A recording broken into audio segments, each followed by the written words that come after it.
अंथरुण घडी करत होतो.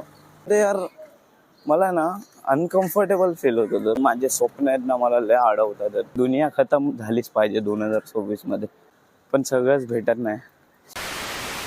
हो तर हॅलो राम राम नमस्कार, तुम्हा सर्वांचं स्वागत आहे आमच्या लाडका बापूच्या कट्ट्यावर. आणि आज आहे 2 तारीख, पण कालचा पण व्लॉग अजूनपर्यंत टाकला नाही मी. ठीक आहे. तर अरे आज ना सकाळी उठताच मला एक विषय सापडला.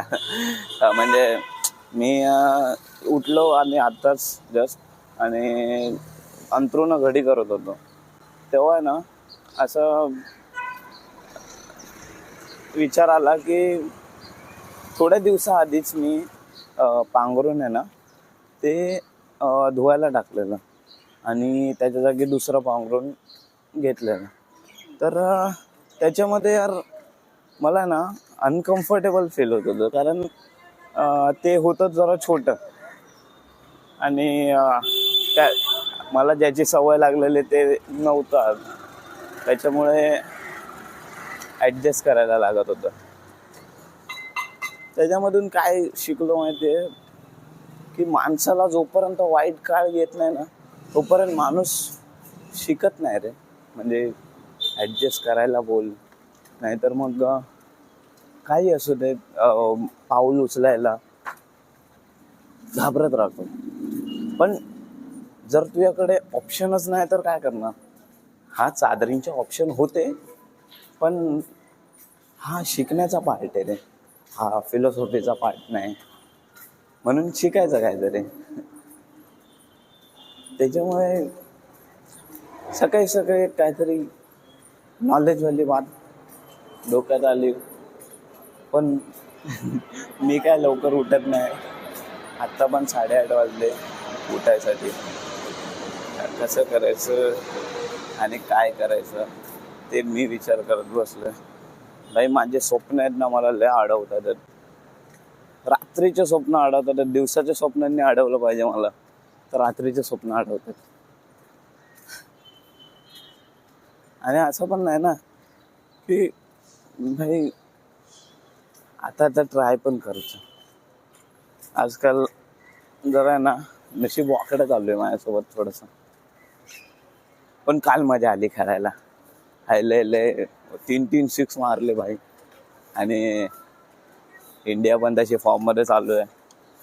ह्याच्याशी काय संबंध, पण हाय टीम, इंडियाची टीम आहे, बोललं तर पाहिजे त्याच्याबद्दल.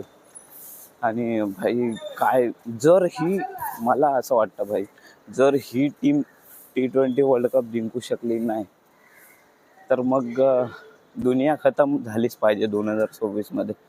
आय थिंक झालीच पाहिजे, कारण ज्या लेवलला खेळतायत ना भाई हे लोक, नाही हरू शकत रे. जर आपण चान्स नाही हरायचा. म्हणजे दोन्ही साईडने खेळतात भाई. आणि न्यूझीलंडच्या बॉलरला 270 मारू शकतात ते. तर मग का नाही वर्ल्ड कप हातात येणार? आला तर यार एकच नंबर, नाही आला तर मला वाईट वाटेल. म्हणजे ठीक आहे मागच्या वर्षी जिंकलं, पण डिझर्व करते टीम. डिझर्व करणं महत्वाचं आहे. तू जे डिझर्व करते ते तुला भेटलंच पाहिजे, पण सगळंच भेटत नाही. काय डबल माइंडसेट आहे, एका जागी स्थिर नाही.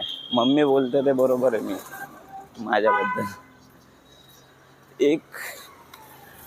एक गोष्ट पकडून कधीच चालला नाही तू, असं म्हणजे असं माझ्या शब्दांमध्ये. काय मम्मीने काहीतरी जरा वेगळे शब्द वापरलेले. म्हणजे अरे काय कोणती गोष्ट अर्धवट मध्ये नाही, पण मी बोर लवकर होतो काय गोष्टी. त्यामध्ये भरपूर प्रकार येतात की ज्याच्यामध्ये मी बोर होतो. ऑलमोस्ट सगळ्यांमध्ये रे. म्हणजे मला एकावर स्टिक राहायला कंटाळा येतो. काय माहिती, म्हणजे ना काहीतरी नवीन पाहिजे असतं, सारखं काहीतरी नवीन पाहिजे असतं. आता नवीन कुठून आणायचं एवढा सगळं? मग इकडे तिकडे मग काहीतरी नवीन. आता समजा मला सगळं आवडतं, कार्पेंटरिंग, मेकॅनिकल, इलेक्ट्रिशियन, सगळं. म्हणजे सगळ्यातलं थोडं येतं, पण कोणतंच असं नाही की ज्याच्यामध्ये मी मास्टरी केली एकदम. म्हणजे त्याच्यामध्ये मी जास्त कमाई करू शकतो. सगळ्यांमध्ये नॉर्मल नॉर्मल करू शकतो असा सीन. मग आता याला काय करणार, याला उपाय काय?